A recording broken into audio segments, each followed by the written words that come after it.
Steve Hilton joins us this morning. You didn't like Kamala Harris's speech last night, did you? Okay, let's sort of build up, Stuart. Let's start with the smaller things. This speech, I thought, was a complete disgrace. It's a kind of speech that brings politics into disrepute. But the level of dishonesty, the brazen, shameless dishonesty, was on a scale I've never seen. I mean, look, I know this business. I used to write these kinds of speeches. Of course, the job is to put forward the best possible case. But we would never have dreamt of the just out-and-out lying and falsehoods you saw there.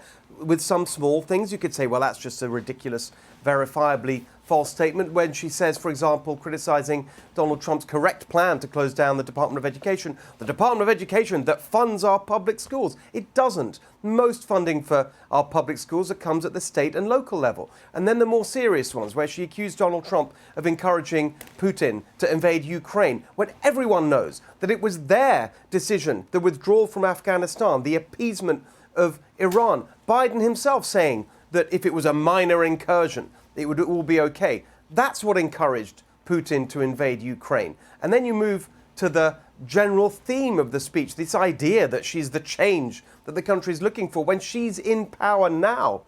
And the final point, the whole convention, the carnival of dishonesty that we saw there, all about this big lie that actually you can just delete policy positions that were there practically 5 minutes ago without explaining what the new position is and what it's based on. If she'd been campaigning for these kinds of changes, trying to force her party to change over the last 4 years, then maybe we could accept it. This is so cynical, it's so dishonest, it's a disgrace. Wow, you really didn't like it, did you? Now we get right to the nitty-gritty right there. Steve Hilton, now then. California's governor, Gavin Newsom, he argued that Trump is the one who put the U.S. on the wrong track, not Biden and Harris. Watch this.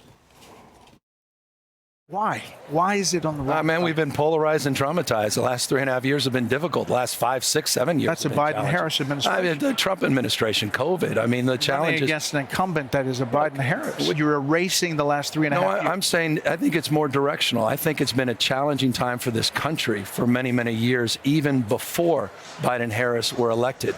Whoa, wait a minute. Wait, Steve, whoa. Now, did he just brush over the fact that Harris has been in office for the past 3.5 years? Just brushed over it? I know. It's just hilarious. You know, it's interesting. I had this sort of moment of, I thought maybe the sunshine has broken out, and we've got actual honesty from Gavin Newsom yesterday. In another interview, he was asked, why is there so much homelessness in California? He said, because of our policies.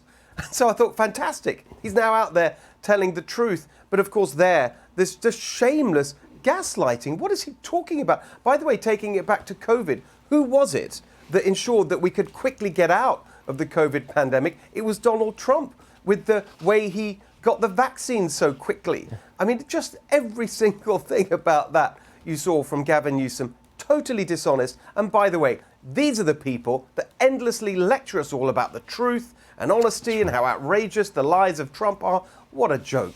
You are on target this morning, young man. That's really good stuff. Steve Hilton, thanks for joining us. We'll see you again real soon. Thanks, Stuart. Yes, sir.